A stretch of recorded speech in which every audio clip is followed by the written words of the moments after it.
guys, welcome back to my YouTube channel.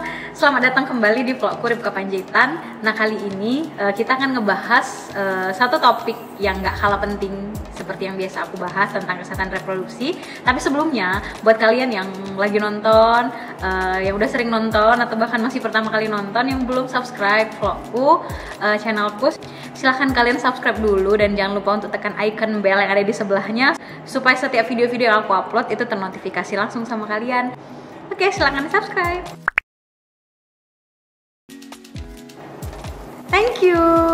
Nah, kali ini aku akan ajak kalian untuk ngebahas tentang sesuatu hal mengenai topik dalam kesehatan reproduksi yang masih berhubungan dengan video sebelumnya aku upload tentang fertilitas ataupun gimana proses terjadinya kehamilan. Nah, kali ini aku akan ngebahas apa sih yang menjadi penyebab tidak terjadinya kehamilan atau yang biasa kita sebut dengan infertilitas. Nah, kalau kemampuan untuk hamil itu namanya fertil, atau kemarin aku ngebahas tentang proses terjadinya kehamilan itu disebut juga dengan proses fertilitas. Nah, kali ini yang akan aku bahas yaitu mengenai kebalikannya, yaitu infertilitas. Itu ketidaksuburan. Bagaimana proses terjadinya ketidaksuburan? Otomatis ketidaksuburan ini terjadi berlawanan dari proses fertilitas. Nah, mari kita bahas lebih lengkapnya dan lebih detailnya lagi, tapi dengan bahasa-bahasa yang lebih sederhana. Karena aku ingat tetap tujuan awal aku ngebuat vlog ini, aku mau setiap kalian yang nonton itu dapat mengerti kesehatan reproduksi secara sederhana. Aku nggak akan menggunakan bahasa-bahasa yang cukup berat di telinga kalian, sehingga kalian bisa lebih mudah untuk memahami. Oke, mari kita bahas. Nah, tapi buat kalian yang mau dengerin tentang infertilitas ini namun belum tonton yang bagaimana proses terjadi kehamilan atau fertilitas, itu kurang make sense nanti, atau itu kurang connect nanti. Jadi aku berharap sebelum kalian tonton video ini, kalian tonton dulu yang videoku tentang fertilitas, proses terjadinya kehamilan, karena ini nanti akan berkaitan. Oke, buat kalian yang belum tonton, silahkan di sini. Oke, langsung aja kita bahas. Seperti yang aku bilang di awal, infertilitas berasal dari kata in dan fertil, yang artinya adalah ketidaksuburan. Nah, jadi aku harap ya kalian gak ada lagi yang sebut infertilitas ataupun ketidaksuburan dengan sebutan kata yang tidak enak didengar di telinga. Kan ini biasa disebut di orang-orang awam, yaitu ketidaksuburan dibilang mandul gitu ya. Dalam kode etik komunikasi kesehatan yang baik itu kita tidak menggunakan bahasa-bahasa yang cukup kasar ya kedengarannya, atau tidak enak kedengarannya. Kan kalau ada seorang yang disebut mandul itu nggak enak ya. Nah, jadi kalian yang biasa dengar kata mandul jangan pakai lagi ya kata itu, kalian boleh singkirkan, ganti sekarang dengan kata infertil. Nah, jadi infertilitas itu sebenarnya apa? Infertilitas merupakan suatu kegagalan untuk mencapai kehamilan selama 1 tahun telah melakukan hubungan seksual dan tidak pernah menggunakan kontrasepsi ataupun alat KB yang ditawarkan ataupun alat KB yang ada. Nah, jadi apabila nih, atau singkatnya, apabila ada pasangan suami istri yang sudah menikah lalu kemudian melakukan hubungan seksual secara reguler atau secara teratur. Nah, kalian harus tahu ya bahwa hubungan seksual yang normal itu dilakukan adalah 2 kali dalam 1 minggu. Nah, jadi ada pasangan suami istri yang sudah melakukan hubungan seksual secara reguler dan tidak juga menggunakan alat kontrasepsi, namun sepanjang 1 tahun mereka berhubungan seksual tidak ada kehamilan, maka sudah bisa kita sebut pasangan usia subur itu mengalami yang namanya infertil. Nah, kalau definisi menurut WHO nih, infertilitas merupakan penyakit ataupun kelainan pada sistem reproduksi yang dialami oleh pasangan usia subur yang telah melakukan hubungan seksual reguler sepanjang 1 tahun dan tidak sedang menggunakan alat kontrasepsi. Nah, jadi kalau dalam definisi WHO itu lebih lebih dalam sih menurutku, karena dia bilang infertilitas itu berarti ada kelainan di dalam sistem reproduksi. Nah, jadi sebetulnya infertilitas itu terbagi menjadi 2. Yang pertama ada infertilitas primer dan yang kedua ada infertilitas sekunder. Infertilitas primer itu hampir sama definisinya dengan definisi infertilitas yang udah aku jelaskan tadi di awal. Kalau infertilitas sekunder itu adalah suatu kondisi di mana pasangan suami istri sedang merencanakan untuk hamil kedua. Jadi awalnya pasangan suami istri sudah memiliki anak yang pertama, namun untuk rencana memiliki anak atau kehamilan yang kedua itu tidak terjadi ataupun gagal. Nah, itulah dia perbedaan antara infertilitas primer dengan infertilitas sekunder. Jadi aku harap kalian udah paham. Nah, satu yang biasa sering terdengar ya di telinga kita, apabila terjadi ketidaksuburan, misalnya suatu pasangan suami istri belum hamil dalam jangka waktu tertentu, mungkin bertahun-tahun tidak mengalami kehamilan si istrinya, maka yang sering dan kerap kali kita dengar yang disalahin itu adalah perempuan ya. Nah, di sini aku mau kasih tahu bahwa infertilitas tidak hanya terjadi dan disebabkan oleh pihak perempuan. Infertilitas juga bisa terjadi pada laki-laki. Nah, makanya di sini kita akan langsung bahas apa sih yang menyebabkan infertilitas. Penyebab pertama dari infertilitas pada wanita itu adalah gangguan daripada ovulasi ataupun gangguan daripada keluarnya sel telur. Ingat ya, aku udah pernah bahas bahwa sel telur itu akan diproduksi 1 kali dalam 1 bulan, dimana terjadi sebelum dan juga setelah haid. Nah, gangguan ovulasi ini sebenarnya secara sederhananya kita bisa lihat dari siklus haid kita yang terjadi setiap bulannya. Jadi kalau kita jarang ngalamin haid setiap bulan ataupun kondisi haidnya irregular, tidak teratur, nah itu bisa menjadi penyebab infertilitas. Nah itu jadi yang pertama adalah gangguan ovulasi ataupun gangguan keluarnya sel telur yang nantinya akan siap dibuahi oleh sperma. Lalu kemudian yang kedua bisa terjadi akibat ada masalah pada tuba fallopi. Di dalam rahim pada wanita itu ada yang namanya tuba atau saluran daripada sel telur. Jadi saluran sel telur ini cukup sempit ya, diameternya itu, panjangnya itu kurang lebih 12 cm dan diameternya itu sangat sempit sekali. Nah, kondisi daripada diameter tuba ataupun saluran telur yang sempit itu juga akan menyebabkan gangguan keluarnya ataupun lewatnya sel telur yang nantinya akan dibuahi oleh sperma. Lalu kemudian yang ketiga bisa disebabkan karena adanya masalah pada lendir serviks. Nah, jadi di dalam vagina ada yang namanya lendir yang berasal daripada serviks. Nah, lendir daripada serviks ini akan diproduksi terus ketika melakukan sanggama. Nah, emang kenapa dengan lendir serviks yang terlalu berlebih sehingga menyebabkan fertilitas? Nah, jadi kondisi daripada lendir serviks itu sifatnya asam. Ingat ya, pH-nya itu asam. Jadi kalau terlalu banyak lendir serviks yang diproduksi, itu akan menyebabkan sperma yang masuk melalui vagina itu akan mati. Ingat, vagina itu sifatnya asam, sedangkan sperma itu sifatnya basah. Jadi ketika sperma melewati vagina kita perempuan, maka lendir ini akan menghalangi proses masuknya sehingga sperma akan mati lebih dulu, tidak bisa masuk melewati rahim dan menuju ke saluran telur untuk bertemu dengan sel telur. Kemudian yang keempat bisa disebabkan karena seorang wanita itu pernah mengalami riwayat endometriosis. Nah, endometriosis itu merupakan gangguan yang terjadi pada lapisan bagian dalam daripada rahim kita.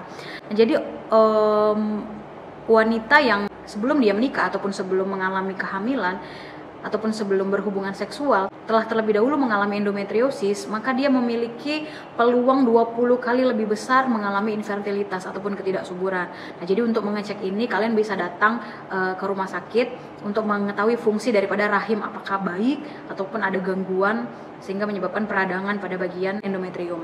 Ya, lalu kemudian yang keenam, adapun yang menyebabkan infertilitas ini nggak hanya terjadi pada perempuan ya, pada laki-laki juga bisa, yaitu adalah gaya hidup.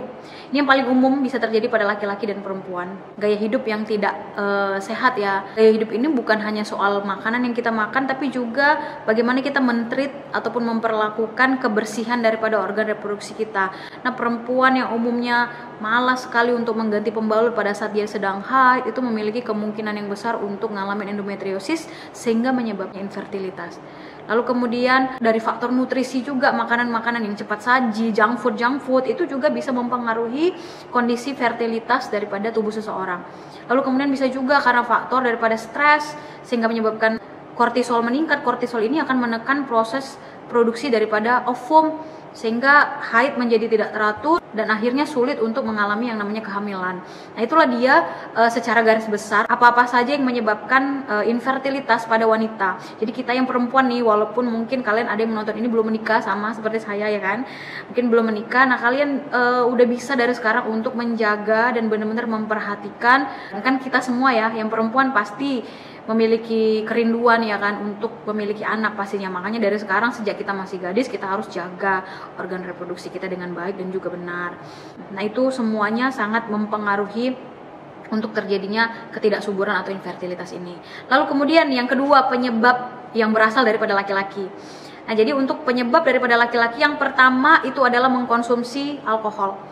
Nah, mengkonsumsi alkohol yang sangat berlebihan, mungkin hampir setiap hari mengkonsumsi alkohol, benar-benar alkoholik lah gitu ya, itu dapat menyebabkan kualitas daripada sperma dan juga cairan mani ataupun cairan semen yang membawa sperma itu menjadi sangat-sangat turun ataupun berkurang.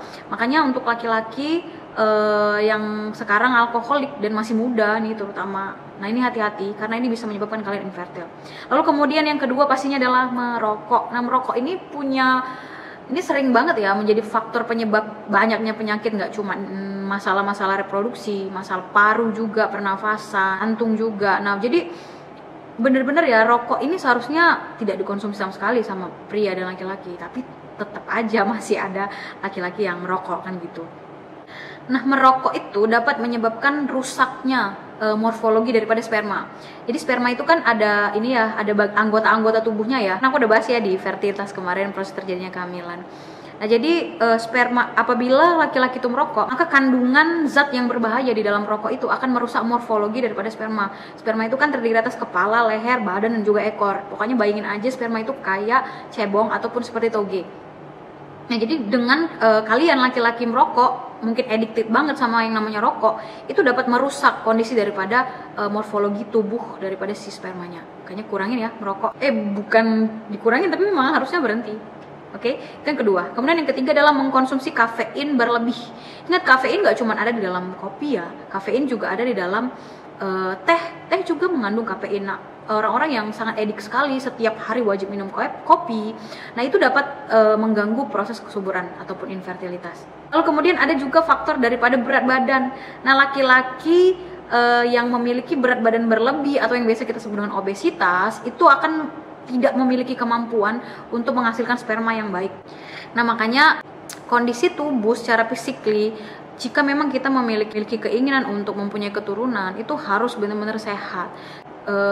Kenormalan daripada berat badan, jangan terlalu gemuk gitu, karena apabila terlalu gemuk, tidak hanya itu ya, kalau laki-laki ngalamin yang namanya perut buncit, itu juga akan mengurangi ukuran daripada penisnya. Ini kalian harus tahu, semakin buncit seorang laki-laki, maka panjang penisnya itu akan berkurang.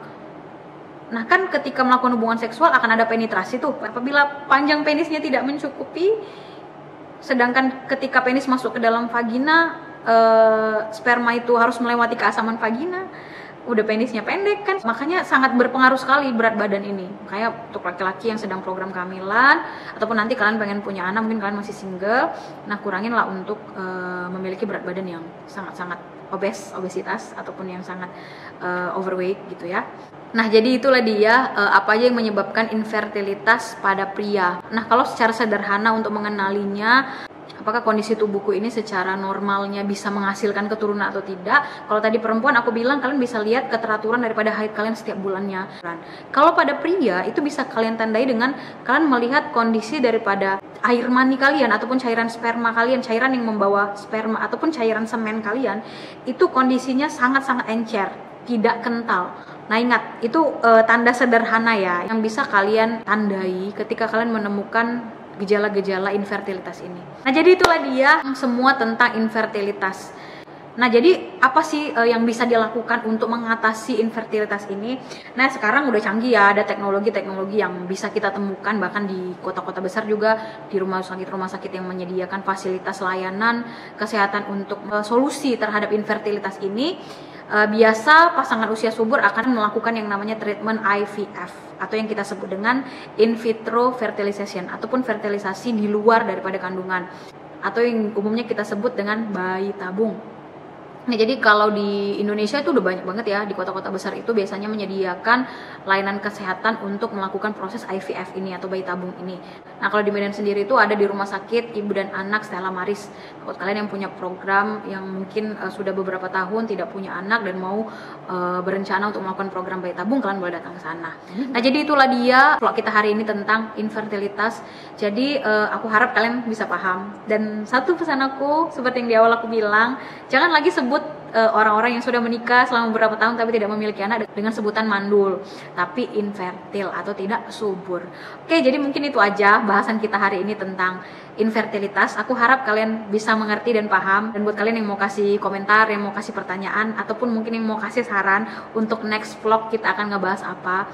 Oke, mungkin itu aja. Thank you buat kalian yang udah stay, selalu setia untuk nungguin vlogku, walaupun jarang banget, hampir berbulan-bulan aku nggak pernah vlog lagi. Stay safe guys, tetap jaga kesehatan, karena beberapa hari yang lalu aku baru selesai isolasi mandiri, aku kena COVID. Dan aku harap dimanapun kalian berada, kalian tetap sehat, tetap patuhi protokol kesehatan, pakai masker, udah nggak bisa lagi satu masker, harus double masker ya. Dan dimanapun kita berada, hindarilah kerumunan, kumpul-kumpul di tempat-tempat yang ramai, dan tetap menjaga jarak satu dengan yang lain. Semoga kita tetap sehat, Indonesia kita segera pulih. Oke, mungkin itu aja, sampai ketemu di vlogku berikutnya. Thank you buat kalian yang udah memperhatikan dan mendengarkan sejak awal sampai akhir daripada vlog ini. Oke guys, terima kasih dan sampai ketemu.